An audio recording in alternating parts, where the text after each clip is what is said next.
everybody that you damn.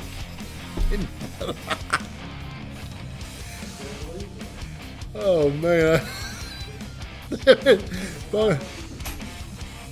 Oh golly, that.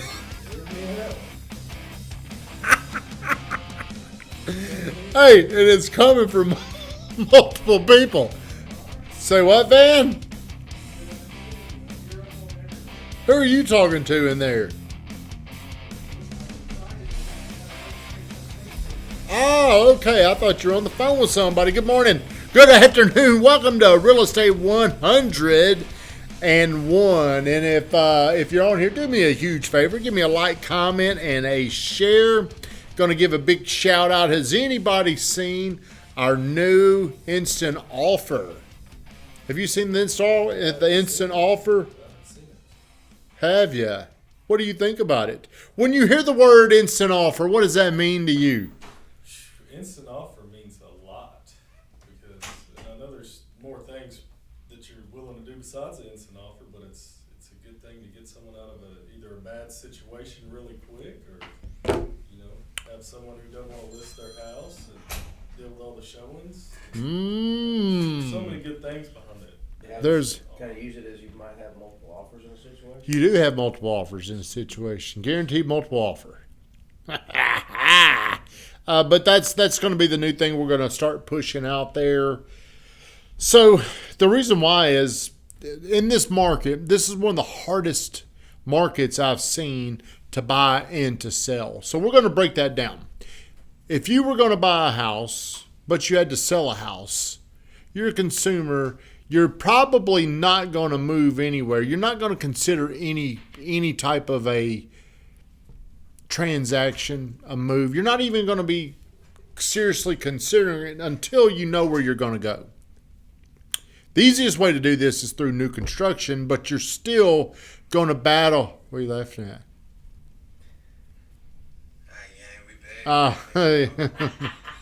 The easiest way to do this is definitely through new construction, but most people are going to have to buy, or they're going to have to sell their house before they can buy.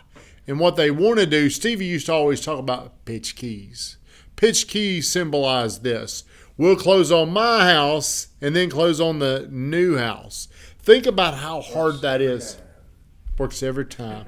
So closing dates are made up. Most of the time, you're sitting there and you're going to say, it's April the 5th. When do y'all want to close? Let's just say 30 days. We'll close May the 5th. I don't even know what day May the 5th is on. Cinco de Mayo.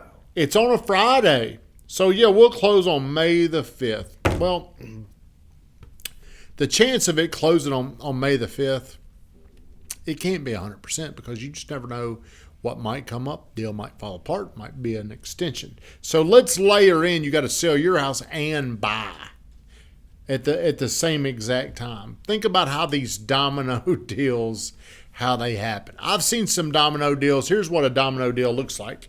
This person's buying this house. This person that is selling is buying another house. And then there might be somebody else involved. There could be like 5 houses. Could be 2 different states.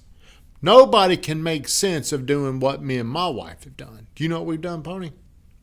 Yeah, I believe so. Tell me what we did. Y'all sold your house and you moving into a duplex, but you're staying in an apartment right now. Yes, that is correct. So what we've done is we decided we're going to build a house. Let's move into the future. That house is going to be done in 8-9 months. It's going to be done in September. We put out there we're going to sell our house. Somebody came and said, we want to see it. We love your house. They bought the house. Could we have gotten more money? We could have done this. We could have said, we're going to put it on the market April the 1st. We're going to fix it up. We're going to get it show ready. We're going to have great photos. People are going to come in here. And then we're going to see what kind of offer we get. Well, an offer came in 2 months before then. 2.5 months before we were going to list it, so we took it.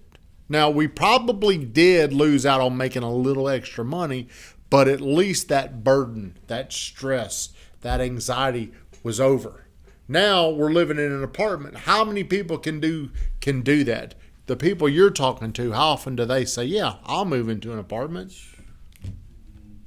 Not a lot. No. Very rare. So let's also take this into the current situation. If you're selling your house, there's a good chance your interest rate is under 4%. Very good chance, because if you didn't buy 2 years ago, you probably refied 2 years ago to take advantage of the low rate. So now you're sitting there and you got a low rate. You're looking around out here. You're looking at rates close to 7%, and you're uncertain. People can't decide if they're uncertain. Do you understand what I'm saying?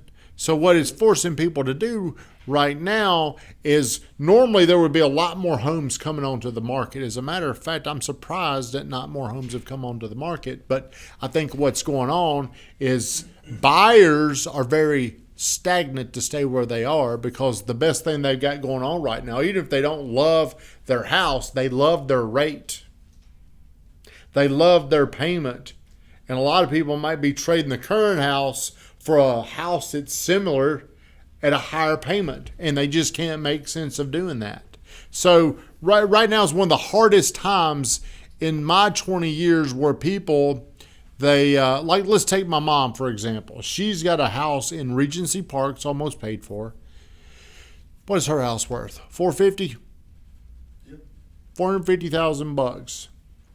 Big lot, swimming pool, brick ranch. What could she go out there and find for $450,000 on the north side of town? Final house in Creekspan. Well, she could go to Creekspan. That is right. She don't want to go all the way out there. She can't get better. She can't get any better. Even if she's considered moving. My stepdad died. She didn't want to stay in the house. She's really struggled at times to stay in the house, but she cannot get any better, so she's just going to stay put. A lot of people out there right now cannot get any better. There's no houses out there. Builders, whenever the interest rate started going up last year at this time, the first thing builders started doing is they cooled off supply. I knew when people were talking, man, when these rates go up like this, we're going to have a huge... How many people heard the crash? It's going to be a real estate crash. Well, the way those crashes happen is because of an imbalance of more sellers than there are buyers. Guess what? There ain't as many sellers participating. The builders stop, the sellers. You don't want to put your house on the market, do you? You've thought about it. You've almost done it. Rates went up. Didn't make sense. So right now, it is so hard. It's the hardest time I've ever seen for people to make like a buy or like a sell and a buy, because of the rates and because of how much prices. 53% price increase since 2020. The houses in, like your house in Harvest Wood, or your house, Justin Larson, whenever Joey Price, what was their sales price? $753. You know, he could have probably have sold those houses over $8 because of how fast they went up. It's crazy what has gone on. So right now, the hardest decisions people are going to make is, how can I move without knowing where I'm going to go? Well, the problem, they can't find anywhere to go because there's no houses out there. Then, if they find a place they want to go to, they start looking at my payment. My payment right now is $1,300 a month. I'm going to move over here and it's $3,100 a month. It's created it's created a very stagnant market. Well, here's what's going to happen as we close out the show. Sooner or later, the slowdown in new household formations. That means builders did not continue to put stuff on the market. What's going to happen is, as we come out of this and as rates go back down, prices are going to pick back up again. They're going to accelerate again because there's not enough houses. The whole reason why we got into this mess was after 2008 through 2012, the country stopped building houses. It created a huge shortage. Well, right now, we haven't stopped like we did during that time period, but we've definitely slowed down. Guess what? The amount of people that are moving into our area has not slowed down. Has it? There's still a lot of people that are going to continue to move to Nashville. And when they come to Nashville, they're going to look at surrounding areas, and they're going to say, well, we like this area. We love Williamson County, but look, you could go over to Rutherford County. Schools might not be quite as good, but you might be able to get a similar house for a couple $100,000 cheaper. Why don't we live there? So because of all the popularity with Nashville, so many jobs are coming here. I think there's 40,000 jobs that are coming here that are not here yet. 85 to 90% of all graduates in the Middle Tennessee area are staying put. That's a good statistic. Yeah. Very good statistic. So right now, the big money, the Wall Street firms look at top cities to where they want to invest their money. Guess where they want to go? They want to go to Nashville and they want to go to Florida. And then they'll go to these little outlying North Carolina, South Carolina, some of those areas. But most of the hedge funds have zeroed in on the Southeast, specifically Nashville and Florida. So the people out there that are starting to say, I don't know where I'm going to go, or I've got to sell my house, you complicate the process if you're not willing to do this. If you can't go ahead, if you can't, like you're buying and selling, you're buying and renting right now. So you're just going to buy it, then turn around and rent your house. Most people aren't in the position to do that. What do you need? What would you tell somebody, Andre, if they're in a position where they wanted to buy, but they got this problem, this baggage, this house? I would just make sure, because even like my last 3 or 4 offers I've sent have been multiple offer situations now. I feel What like, price range? I've had it up to $650. You've been in multiple offers at $650,000. I lost an offer for the first time in forever last What now? What was the price listed at? $649. $649. Are you allowed to tell us what your offer Yeah, was? it was $649. $649. It was a new build that had been on the market for 33 days. I wish the agent would have communicated with me a little bit more that he had another offer. But ultimately, at the end of the day, my people didn't get it because they had a house to sell, which, Do you think you'd have won the deal if you didn't have the house to sell? yes, absolutely. So most people, they're just not going to be able to. They're not going to be able to make sense of moving right now without getting the house that they want. What do you have, sir? Hey, let me see that. I wish I could put this. I wish we could put this right up on the screen behind me. We need to do that tomorrow, Van. One of the best ways to do this is now you can get an instant offer, cash offer, an instant cash offer from our team, and then you know your closing date, and you can go ahead and move forward. So this problem can be solved. So if you want more information, we need to put the GTT offer out there.